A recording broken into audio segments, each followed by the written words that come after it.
Before I get into the book, you gave a speech about freedom that I think we either carried live or played most of it in its entirety. That seemed to sort of embody the best articulation of the difference between Democrats and Republicans. Do you sort of look at what's happening now and feel like you wish you'd been on the ticket with Vice President Kamala Harris? Look, I did everything in my power to support Vice President Harris, Governor Walz, and both in Pennsylvania, across the country, filming an ad for them, doing anything that was asked of me. I so wanted them to win, and I think the country would be far better off had they won that election.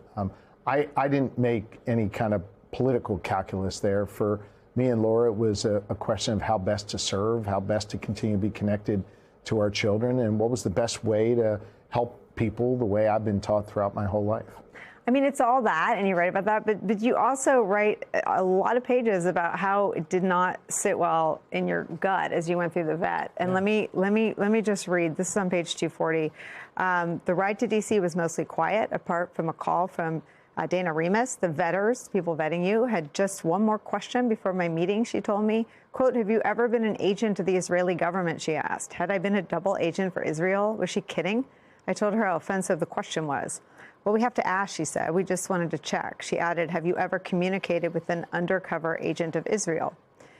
If they were undercover, I responded, how the hell would I know? I'd been attorney general for my state. I understood what undercover work was and had dealt with and employed many undercover agents. I calmly answered her question. Remus was just doing her job. I get it. But the fact that she asked or was told to ask that question by somebody else said a lot more about some of the people around the vice president. Now, I don't want to take a single passage that's newsy out of context. You write over and over again how lovely Vice President Kamala Harris was to you throughout the process. But I worked in politics. You are a leader of a hugely important state. Your people are a reflection of you. Was this a nail in the coffin in terms of your gut?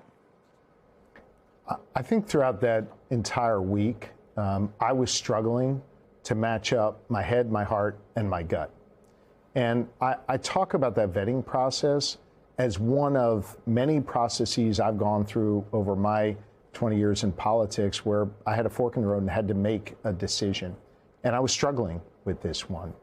That is one piece of a larger vetting process. And I've got no ill will toward Ms. Remus or anyone else who was involved in that process.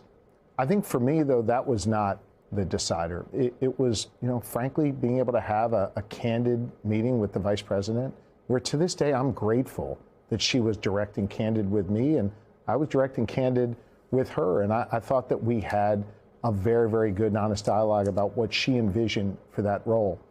I then went home later that evening, reflected on it, prayed on it, spent time talking to Lori and the kids, and ultimately decided that evening that the vice president had a very important decision to make, arguably the most important decision she would make, and I didn't want to be considered in that. And so I picked up the phone that evening, roughly, I guess, 48 hours before she made her announcement, to just say I did not want to be included in that process.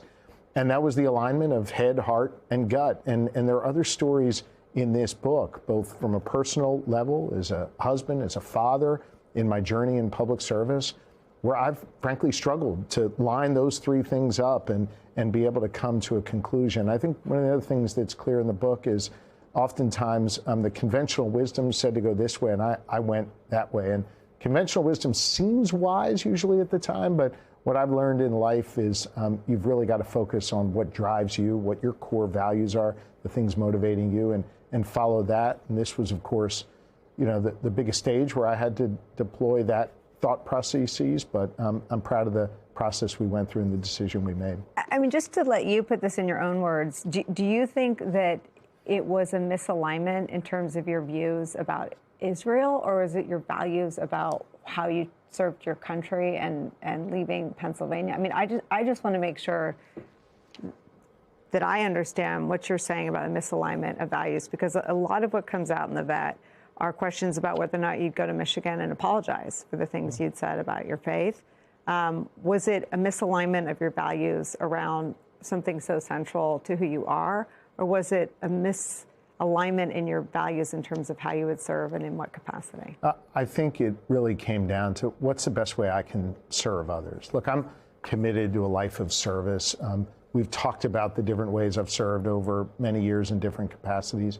And I want to be in a position of service where I can have the most impact, where I can be heard, and where the people that I've learned from over the years, I write about in this book, where those values that I've learned along the way can be deployed to make people's lives better. And at the end of the day, I just thought it was not the right fit. And again, I appreciate the job her staff had to do, and I truly appreciate how candid and forthright the vice president was in the time she gave me when we had that direct dialogue. Let me ask you one more question. We got to know you as a show during COVID when you were the Attorney General of Pennsylvania. And I just interviewed Leslie Jones, who has one of her funniest commentaries when your son walks in the background of one of the interviews. I think that my colleague Rachel Maddow was out, and I was filling in. I think it was at 9 one day, and you were booked for her, and I was filling in, and he walks in the back. And it's sort of become interconnected with COVID memories and COVID culture, with that extraordinary 2020 election. But the fact of it, the reason we were having that conversation is you were defending the Commonwealth against frivolous lawsuits from Donald Trump and his campaign. And that is, for him, still very much alive. Pam Bondi had brought some of those suits in Pennsylvania, and she is now the Attorney General. What, with your experience as Pennsylvania's Attorney General, defending those lawsuits, defending the integrity of the vote in Pennsylvania, should we be prepared for as a country as we head into the midterms with a lot of those characters, as Nick Corsiniti just reported in the last hour, pulling the levers of power at the federal government? Well, you'll recall when we were talking back in 2020 when my kid walked behind me on screen. In and out. We should say he had no interest in being on. I think he realized and then he backed right back out. Yes. Donald Trump and his enablers sued us in Pennsylvania 43 different times to stop legal votes from being counted. He went 0-43, I went 43-0, and we had a free and fair, safe and secure election. Fast forward to the first year of his administration as governor now, I've sued the president 19 times. We're 19-0, and we've been able to recover over $3 billion in Pennsylvania tax dollars that were taken away from us that belong to us. And we're in the midst of litigation right now to get to the heart of your question here, involving protection of elections once again.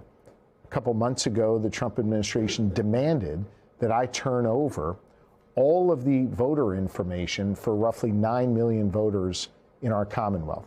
Now, for those who don't know, certain information is public, right? Josh Shapiro, Democrat, lives at this address. This is his voter history. They didn't want that. Anybody can get that. You can go get that. Either party can.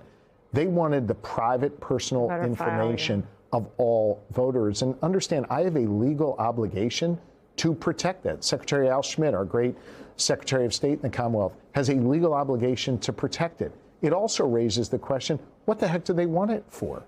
I mean, I noted, what do they want it for? With everything going on in Minnesota, they're demanding the voter file as a condition or maybe a precondition of withdrawing the troops from Minnesota. I believe they want that information to use it for nefarious purposes. I believe they want to undermine our elections. And listen, this is not, hyperbole. Past is prologue here. I mean, 43 lawsuits to try and undermine the right to vote and the rule of law in Pennsylvania 4 years ago, 5 years ago at this point. They want to do the same thing, and they want to wreak havoc and make it harder for people to vote because they know that when the public goes out and votes, that ultimately is a referendum on their work. And I think they're worried about what that referendum would look like. And I just want to say, to the American people, you don't have to live in Pennsylvania. You don't have to live in a swing state. In these midterms, we need a national referendum on Donald Trump and his policies. If you don't like what's happening in Minnesota, show up and vote. Even if you're in another state, even if you're in a state where your district is 80-20, one way or the other, people need to show up. We need to hear their voices, and that's going to help usher in real change in this country. Thank you for writing the book. Thank you for coming here to talk about it. It's great to get to talk to you about all things. Thank you. Thanks for having me. The book is called Where We Keep the Light, Stories from a Life of Service. It's out now, today's pub date. Governor, thank you for spending time with us today. Thank you.